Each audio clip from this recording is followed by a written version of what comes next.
on a movie set, I think Robert De Niro is the most intimidating man I've ever met. And I don't mean intimidating like just like you're just like wow. I did a movie called Heat with him, and he was so wonderful, and he's just a great guy. And then when he showed up on the set of Machete, I mean, I was just overwhelmed. I couldn't believe he got Robert De Niro. And I remember telling him, coming up to me and saying, "It's your big shot, Dan. This is you. You're number one. You. I looked him right in the eyes and said, "Can I get you some coffee, Mr. De Niro?"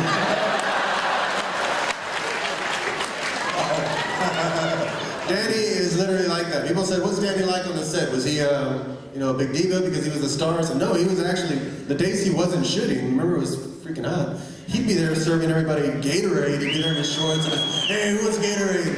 And he was just, our movie. It was so cool to see somebody so appreciative of where they were, how they've gotten there, and where they are now. And it's just no one more deserving than Danny. Danny sends all the assholes to hell. This guy right here is going to heaven. He keeps saying these machete jokes. What are some of the machete jokes? Machete makes onions cry. And he keeps saying the one about the cop. What's the one about the cop? When the police stop Machete, they try to talk their way out of it.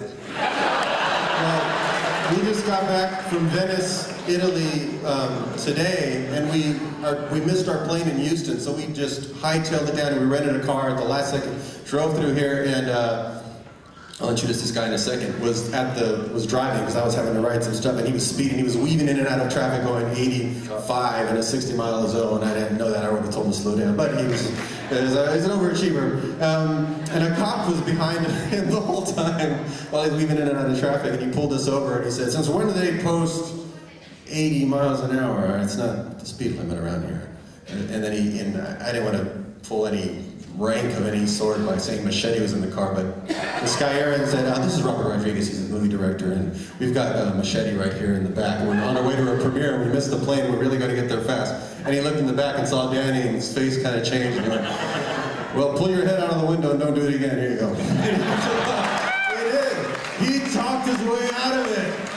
He did not fuck with Machete. I just have to thank a couple of people real quick. Somebody I really owe a lot of how the movie came to be the way it is. Somebody who really helped push me in the editing room. I've never had somebody like that, just relentless, not letting me finish until we got the best cuts, the best version of the movie, asking for reshooting certain sections to make the story right. And that's my co-editor and my sister, Rebecca Rodriguez. Really.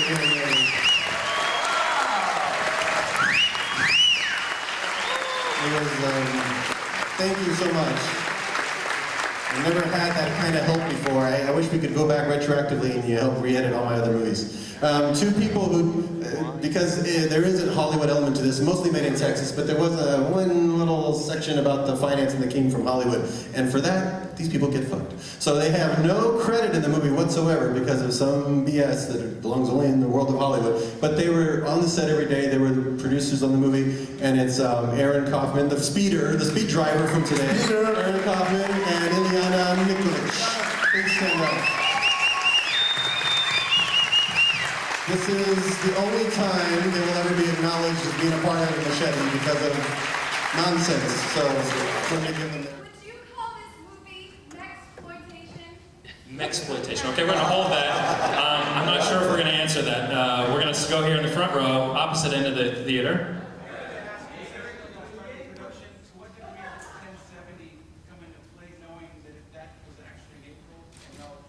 Okay, good question. So a couple of things. First about whole immigration thing. You wanted to ask about that? Don't worry, you got a great answer. And the other question was really would you call this mexploitation? Would I call this mexploitation? Would you call this mexploitation? I'll tell you why I would call it mexploitation. It says, this is an interesting thing. I mean, you've all heard of blaxploitation. The reason the Machete trailer did so well when it hit Grindhouse was because no one had ever seen a movie like that before. And it just seemed so obvious that they hadn't done it with Aladdin, and people cheered as soon as Danny, I mean, if you watch the DVD to Planet Terror and you play the audience track, you'll hear people's original reaction to that. And it was quite overwhelming. As soon as Danny walks out and they said, they called him Machete, people go apeshit because it makes so much sense. Yes, why doesn't Aladdin be the lead in an exploitation film? Why Danny has never been the lead? And I actually made up the term exploitation. So yes, I would call it exploitation. Because from then on, I started calling it that. I said there's been blaxploitation. I said this is going to be my mexploitation movie, and it caught on. So I've been asking questions by the press saying, so this is a mexploitation movie. And I'm like, I coined that phrase. Don't tell me what it is. So yes, it is an exploitation. And it will not be the last. And then my cousin here, is asking about 1070, he was asking about the immigration thing. I wrote this script originally, a version of the script, 16 years ago, and then we shot this over a year ago. So the events that take place in the movie, there's an immigration issue, was 16 years ago, no one's ever done anything about it, so that's why it's still so timely, but even more so because of what's going on in Arizona. But no, it was not in response to that. It was just, it already existed. It was always going to be the backdrop for this character because he was going to be a day laborer. We already finished it. We already finished it before the Arizona came out. So really, we owe Arizona a credit thanks. I was just checking Rotten Tomatoes, and we got from the Arizona, one of the top critics in Arizona, he loved Machete. So it's not, what it is really just points to the government needs to do something about this issue. Otherwise, states on their own are going to do something. And very much something like that happens in the movie where, because no one has done anything, federal government hasn't done anything, different factions are creating their own solutions. So, I think what's going to be cool is once these elections go by, no one's going to do it before these elections, but after the elections, I think they're going to have to face it and do something about it, which will be good, for everybody. But what's cool about the timing is that in an exploitation film, it was always the reverse that would happen. And back in the 70s, people would, if there was a hot button issue, an independent company, an exploitation filmmakers would run out and make a movie about that subject and then say, ripped from today's headlines, and they would make a movie probably very much like this. But to capitalize on that, this just happened in reverse. That just showed how fortunate, we were. And that even though we started this 16 years ago, doesn't this seem like the perfect time for this movie to come out? And it's just, I think, going to stir up a lot of things in people, a lot of good mainly. I think when people go and see it, they'll see that the immigration issue is just a red herring. The bad guys really just want to close the border for money reasons. And that's the biggest thing is the corruption. I have somebody here who really helped me with a lot of the border issues and taught me a lot about a lot of the far-fetched, crazy ideas I put in this. I passed it on to this guy who's a specialist, and he said, oh no, a lot of that's really true.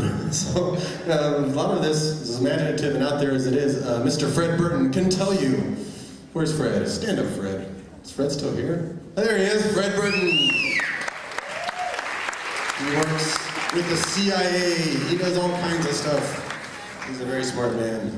The best thing about, the easiest way to get people on board, including De Niro, was the fact that we'd already made the fake trailer. So when they saw the fake trailer, besides the script, they could see Danny carrying the movie, they could see the sense of humor, they could see the type of movie it was, they could see how much fun it would be. So it was much easier to convince Seagal or Lindsay Lohan or De Niro and Don Johnson to be in it.